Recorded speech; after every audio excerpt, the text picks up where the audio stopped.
Okay, go. Wyatt Schmidt. Kim Schmidt. Amy Geiger. Bob Schmidt. Sherry Schmidt. Claudia Schmidt. Gary Schmidt.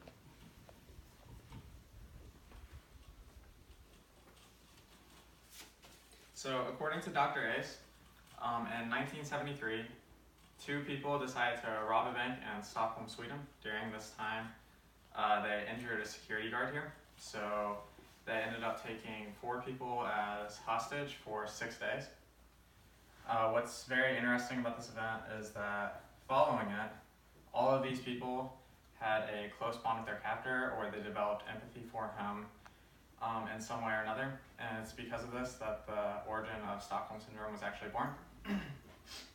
So we don't really know very much about Stockholm Syndrome, but what we do know is it's a very rare disease, and it only affects about 8% of people, even when the conditions are perfectly met. And this fact is from the FBI data, and it's represented by these charts here. So I'll pass these out real quick.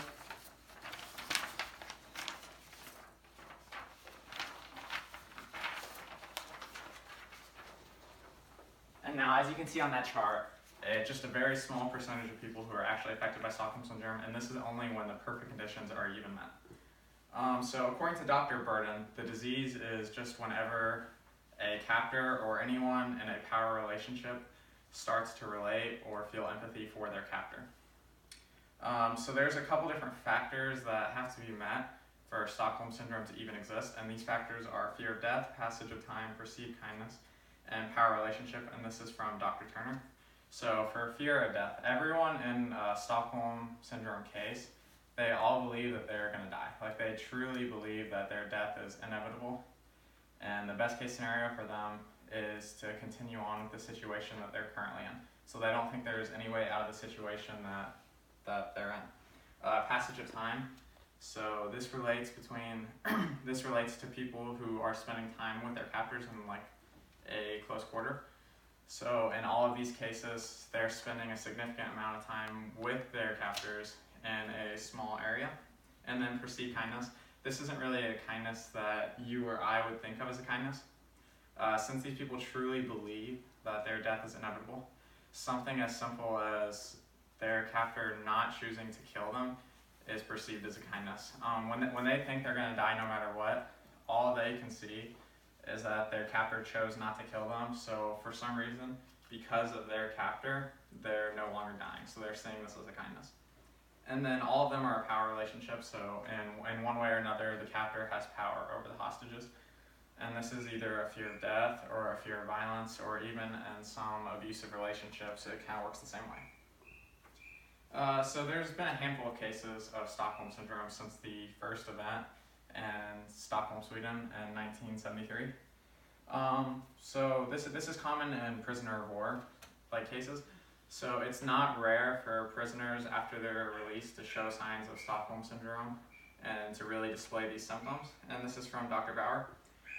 Dr. Obaid also notes that abusive relationships, while it's not quite the same, it's formed the same way in the mind, and because of this, it often shares the same kind of symptoms as Stockholm Syndrome. Of course, there's the original Swedish bank robbery incident. And then Dr. Yasmin notes that Natasha Kampusch and Colleen Stan were also two very high-profile cases, and they're both kind of similar. So first off, Natasha, she was kidnapped at a very young age, and Natasha was later freed, but after she was freed, she went to therapy. She started to get better, her symptoms slowly lessened a little bit, but years later when she learned that her captor had actually died, she lit a candle in his honor, so that kind of shows that this stayed with her a little bit, and her brain was almost rewired in a way. Colleen Stan was a little bit similar. She was kidnapped, again, as a young girl. But with her, she was actually given many opportunities to escape, and for whatever reason, she actually chose not to escape, and she elected to stay with her captor, so that this was also symptoms of Stockholm Syndrome that she displayed. Since it's such a rare disease and there's not much known about it, we don't know how to treat it perfectly. Theravide notes that it's normally just treated the same as diseases that are similar. So we'll look at stuff like abusive relationships, how they're treated, and Stockholm Syndrome is just treated the same way. So since therapy is the leading the leading cause of treatment for something like abusive relationships. It's kind of the same way with Stockholm Syndrome. That's the best way we have to treat it. So many years after that original Stockholm case, the bank robbery case, these people actually tried to stay in contact with their captors and they continue to contact them. So again, that shows that their brain was almost like rewired in a way, and this is something that really stayed with them for a long time. Overall, Stockholm Syndrome is a very rare disease. It doesn't affect a large percentage of people, even when the conditions are perfectly met. But there are some factors that have to be met in order for this to ever even occur. There are only a handful of cases that have happened in the last couple decades, but it does exist and it is a real thing. And while we don't know how to treat it perfectly, therapy is the leading treatment for Stockholm Syndrome.